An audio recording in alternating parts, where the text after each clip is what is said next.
Hi, so I'm going to continue reading The Liberation of Gabriel King. We are on chapter 20, A New Plan, page 126, if you're keeping track.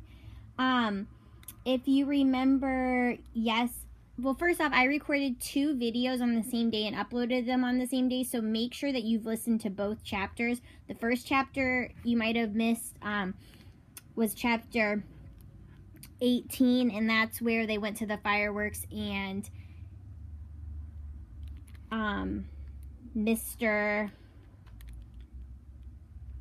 can't remember his name now. Mr. Evans whispered something in Frida's ear, and then we found out in chapter 19 that he whispered something about the Ku Klux Klan, and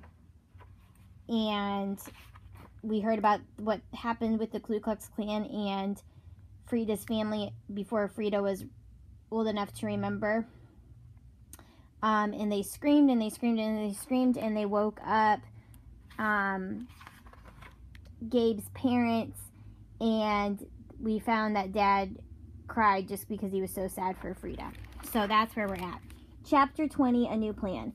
It was strange how the summer seemed to end that night, even though it was only the 4th of July. Me and Frida slept inside for the rest of the night, and in the morning, Pop called the Wilsons, and they came over and sat around our little kitchen table to discuss the whole thing. Even Terrence came, and he'd never been to my trailer before. Not even once. I just don't understand why you spoke to Mr. Evans in the first place, Mr. Wilson said, looking hard at Frida. You know better. I've never felt so bad in my entire life. I talked her into it, I said, because I used to be scared of Terrence, but after we talked, I wasn't so scared anymore. Terrence shook his head. It's not your fault, twerp. Then Frida said, I knew I shouldn't have done it. Her mama said, no, you shouldn't have, but she sighed like she was tired instead of mad. Something ought to be done, she muttered, studying her empty coffee cup. Pop got up and poured some more. Not much to be done about the Klan, he said. Can't stop them from existing. Maybe there are some things people ought to be afraid of. That sounded right to me, but Mr. Wilson frowned. There's always something to be done, he said, looking from me to Frida and Terrence. We just need some peace warriors to stand up to them. Isn't that right, kids? Pop gave me a real curious look, but Mr. Wilson kept talking.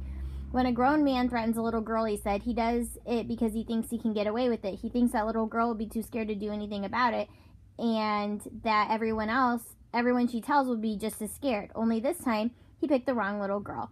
Frida sat straight up. That's right, she said, because me and Gabe have been getting brave all summer. Gabe's practicing for the 5th grade. Terrence snorted, but Mrs. Wilson gave him a look, and he kept his mouth shut. I glanced over at Mama, and she looked just as worried. What do you think we should do, she asked. Let's storm their trailer, Terrence said. No one's going to threaten my little sister, Mrs. Wilson scowled. What do you think that will accomplish, she asked, one hand on her hip. Then they'd storm our house, and we'd have to fight back. Well, we can't just hide out, Terrence said. His hands were balling into fists, and Mrs. Wilson rested her hand on his arm. That's not what I'm suggesting, she said, turning to the rest of us. How about this? Mr. Wilson is preaching at a rally in Hallowell for Jimmy Carter at the beginning of August. He could say something then.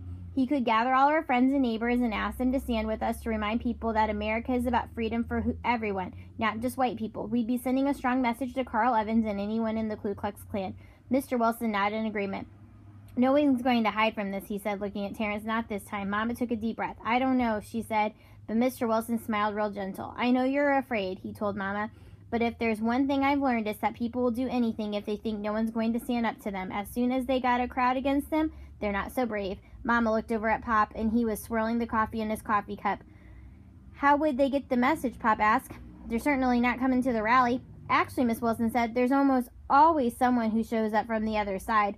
They don't make themselves known, mind you, but they show up. It's human nature to be curious, regardless, she added. They'll hear about it. People talk, and the newspaper will cover the story. They might even get on TV if we have a large enough turnout, or if Jimmy Carter shows up.